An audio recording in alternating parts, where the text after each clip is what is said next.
Welcome student.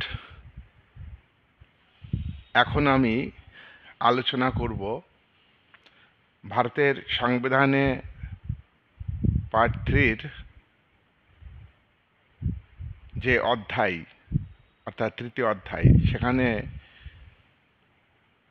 কতগুলি মৌলিক অধিকারের কথা উল্লেখ আছে। বর্তমানে 6টি মৌলিক অধিকার উল্লেখ আছে, তার মধ্যে সাম্যের অধিকার আছে। সাম্যের অধিকার 14, 15, 16, 17 এবং 18 এই 5টি ধারাতে উল্লেখ আছে। আমি এখন আলোচনা করব 14 ধারার একটি বিষয়। 14 ধারাতে দুটি বিষয় আছে। আইনের চোখে সবাই সমান, ইকুয়ালিটি বিফোর দি ল। 14 ধারাতে আর একটি কথা উল্লেখ আছে, ইকুয়াল প্রোটেকশন বিফোর দি ল, অর্থাৎ আইন দ্বারা ভারতের সকল নাগরিক সমানভাবে সংরক্ষিত হবে। আজকে এখন আলোচনা করব আইনের চোখে সবাই সমান, ইকুয়ালিটি বিফোর দি ল, এটা নিয়ে। আর ইকুয়াল প্রোটেকশন বিফোর দি ল এটা অন্য ভিডিওতে আলোচনা করব। দেখো, আমি আগেই বলেছি যে 14 ধারার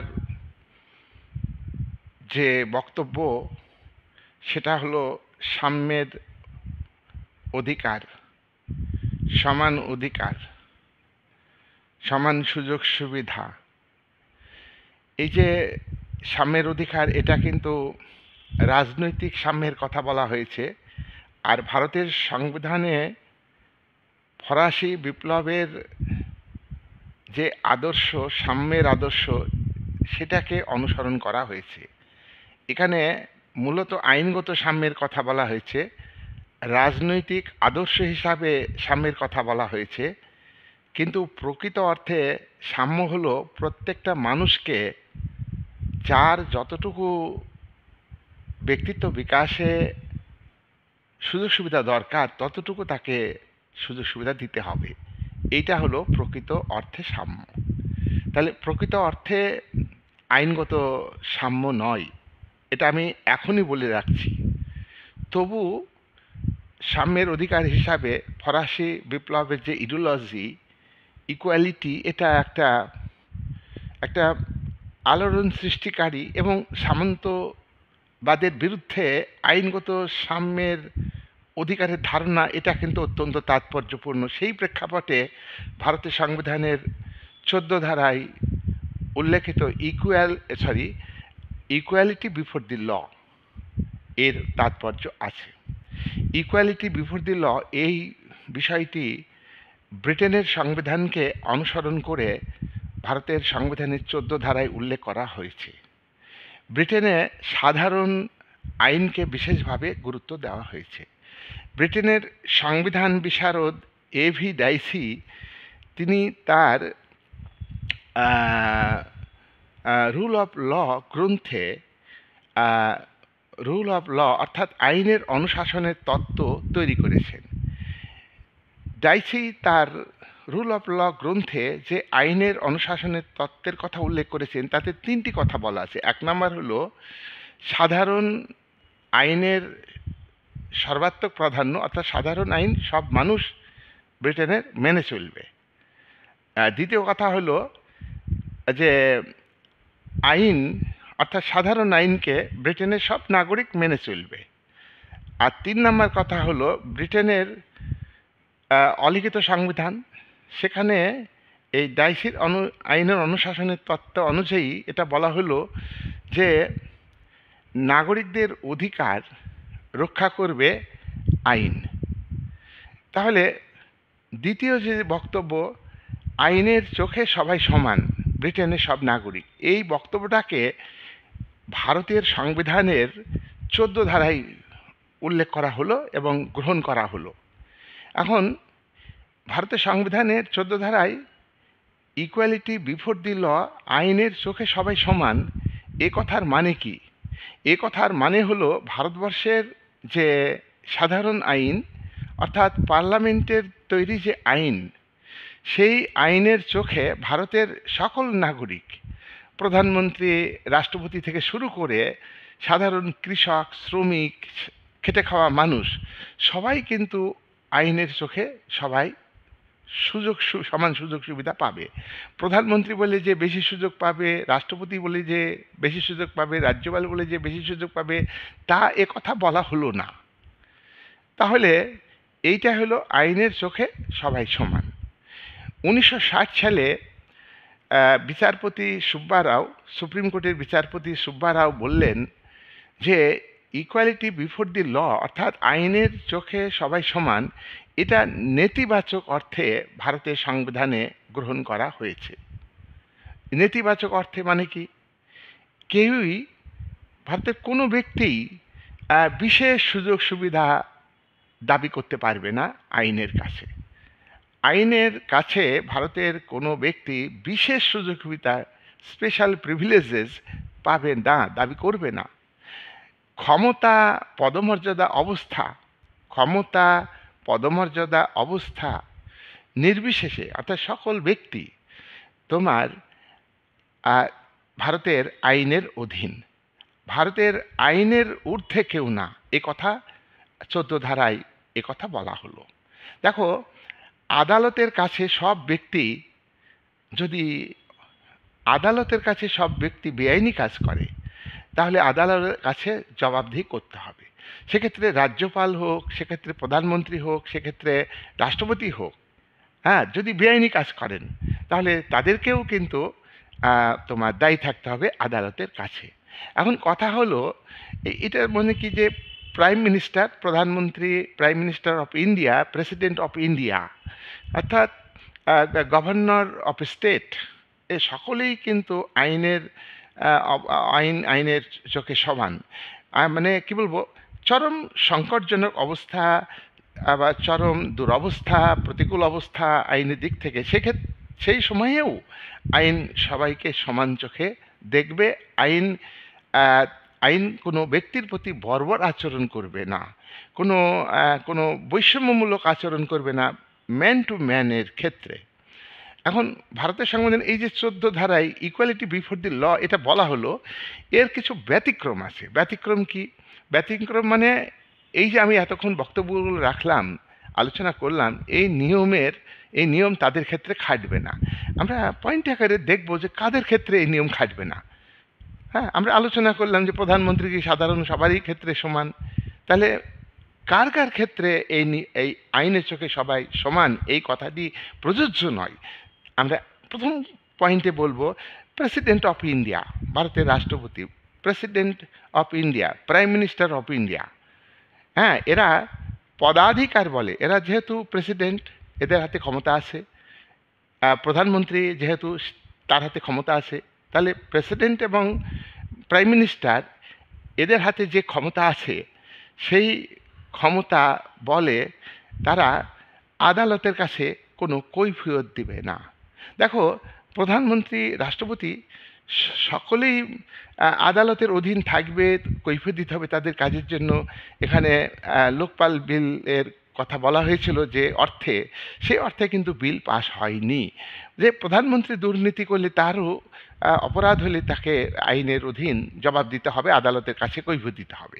কিন্তু এখানে ব্যতিক্রমে সংবিধানেই বলা আছে যে প্রাইম মিনিস্টার এবং প্রেসিডেন্ট অফ ইন্ডিয়া, তাদের হাতে যে ক্ষমতা আছে, সেই ক্ষমতা প্রয়োগ করতে গিয়ে আদালতের কাছে কোনো কৈফিয়ত দিতে হবে না। অর্থাৎ এক্ষেত্রে আইনের চোখে সবাই সমান এই কথাটি প্রযোজ্য হবে না। নাম্বার 2,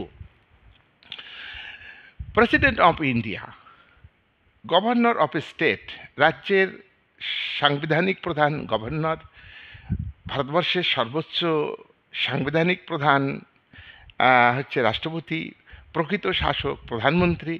এক্ষেত্রে প্রেসিডেন্ট অর্থাৎ রাষ্ট্রপতি এবং গভর্নর যতদিন পদে থাকবেন, তাদের বিরুদ্ধে কোনো ফৌজদারি মামলা করা যাবে না। তাহলে ফৌজদারি মামলা মানে মারামারি সংক্রান্ত কোনো মামলা, ক্রিমিনাল অফেন্সের জন্য যে মামলা করা হয় সেই মামলা অর্থাৎ ফৌজদারি মামলা প্রেসিডেন্ট এবং গভর্নরের বিরুদ্ধে করা যাবে না। কখন করা যাবে না? যখন পদে থাকবে। Number 3, president of India, prime minister, governor of state, এরা তিনজন যখন পদে থাকবেন তখন তাদের আটক করা যাবে না এবং তাদের কারাবাসের জন্য আদালত নির্দেশ দিতে পারে না। এরা যখন পদে থাকবে তখন তাদের আটক করতে পারবে না আইন বলে আটক করা যাবে না এবং আদালত এদের কারাবাসের জন্য নির্দেশ দিতে পারবে না। নাম্বার 4 নম্বর কোন ক্ষেত্রে ব্যতিক্রম আইনের চোখে সবাই সমান?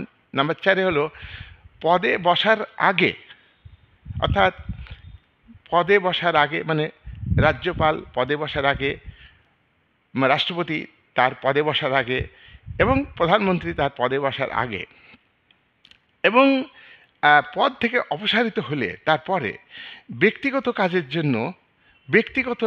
জন্য অর্থাৎ এক্ষেত্রে কারা? ব্যক্তিগত কাজের জন্য রাষ্ট্রপতি, গভর্নর এবং রাষ্ট্রপতি গভর্নরের বিরুদ্ধে দেওয়ানি মামলা করা যাবে না।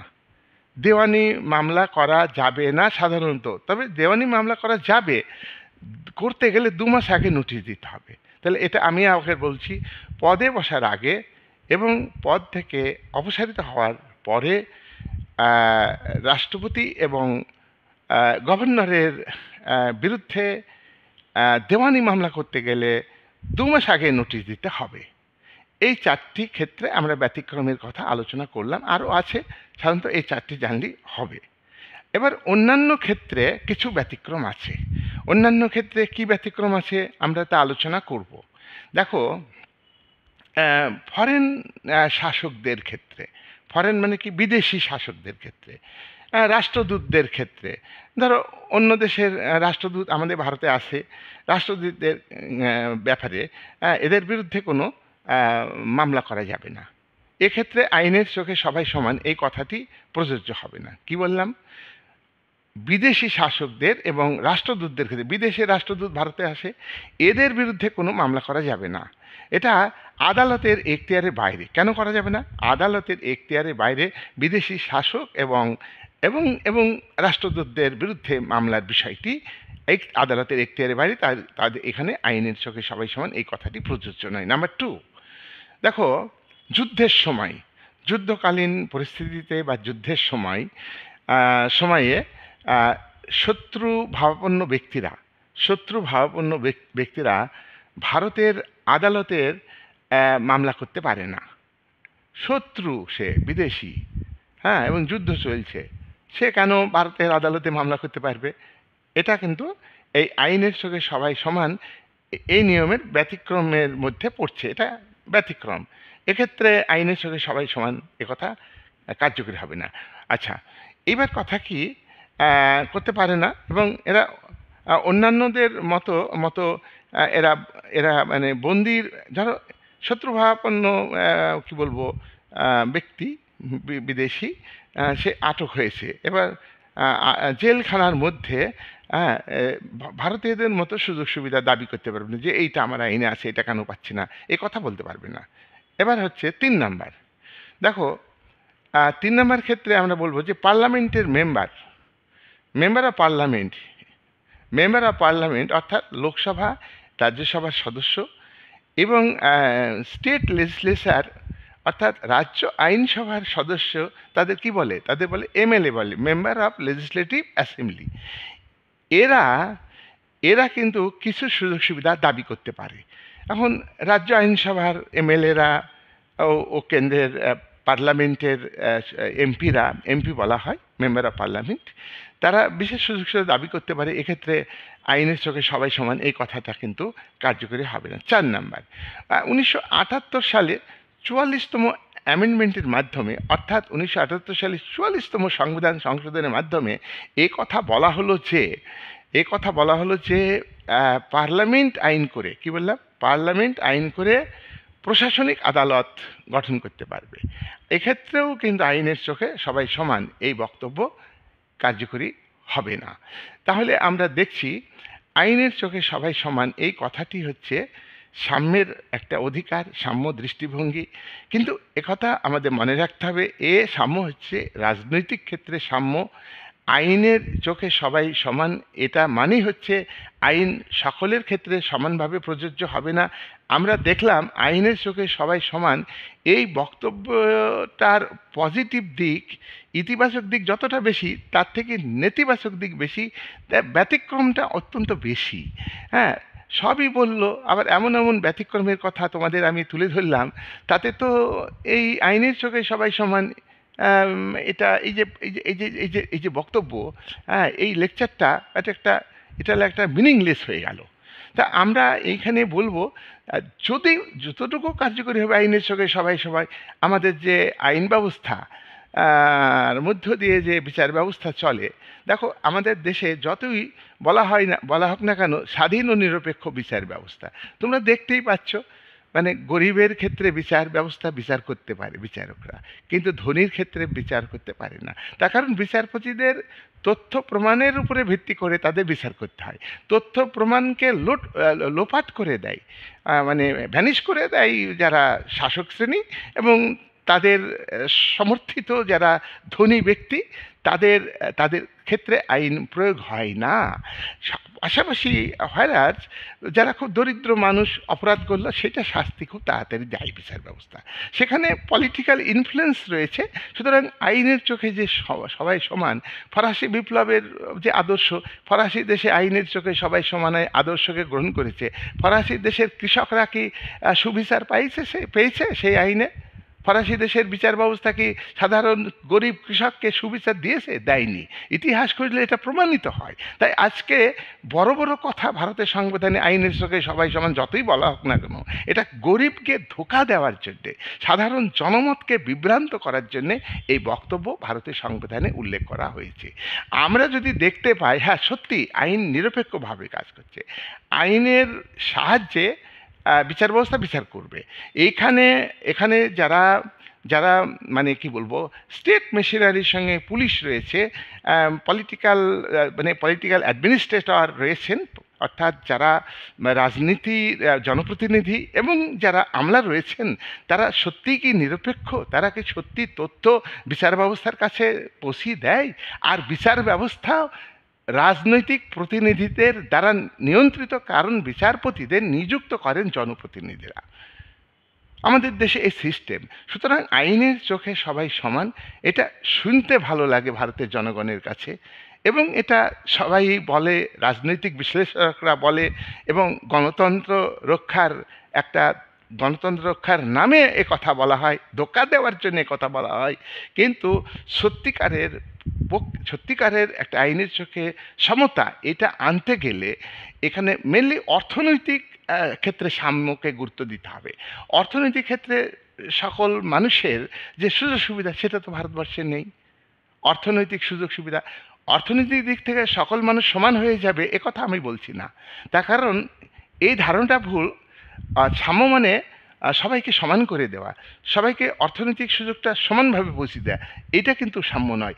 প্রকৃত অর্থে অর্থনৈতিক সাম্য হলো প্রত্যেকটা মানুষ তাদের ব্যক্তিত্বের বিকাশের জন্য যতটুকু আর্থিক সুযোগ সুবিধা দরকার ততটুকু পাবে। কারোর বেশি দরকার বেশি পাবে, কম দরকার কম পাবে। That is not inequality. এটা কিন্তু ইকুয়ালিটিকে লঙ্ঘন করে না। আমার দরকার মাসে 10,000 টাকা, আমার প্রয়োজন কারোর 20,000 টাকা প্রয়োজন, কারোর 40,000, যার যতটুকু প্রয়োজন তার সিস্টেমে থাকতে হবে। সুতরাং অর্থনৈতিক বৈষম্যকে বজায় রেখে আইনের চোখে সবাই সমান, এই যে গল্প, এটা একটা কি বলবো, এটা একটা কাল্পনিক বিষয়। এটাকে ভাবতে হবে ভারতের সাধারণ মানুষকে।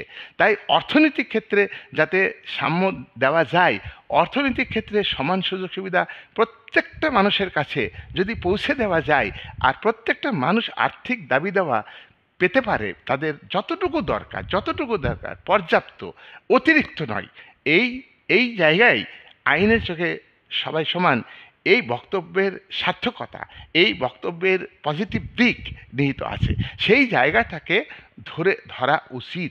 কিন্তু আমাদের দেশের যারা বুদ্ধিজীবী, যারা যারা যারা বুদ্ধিজীবী তারা সুবিধাবাদী নীতি নিয়ে, এবং যারা লুম্পেন ক্লাস তারা ভারতের রাজনীতিকে কন্ট্রোল করছে, শাসক শ্রেণীকে নিয়ন্ত্রণ করছে, মূলত ধনিক শ্রেণীর হাতের পুতুল হিসাবে শাসকরা চলেন। সুতরাং আমাদের দেশের এই আইনের চোখে সবাই সমান, এই যে এই বক্তব্যটা যতটুকু পজিটিভ দিক আছে, আইনের চোখে সবাই সমান, এটুকু যদি কার্যকরী হতো, আমার আমাদের মনে হয় যে সাধারণ মানুষের একটু হলেও উপকার হতো।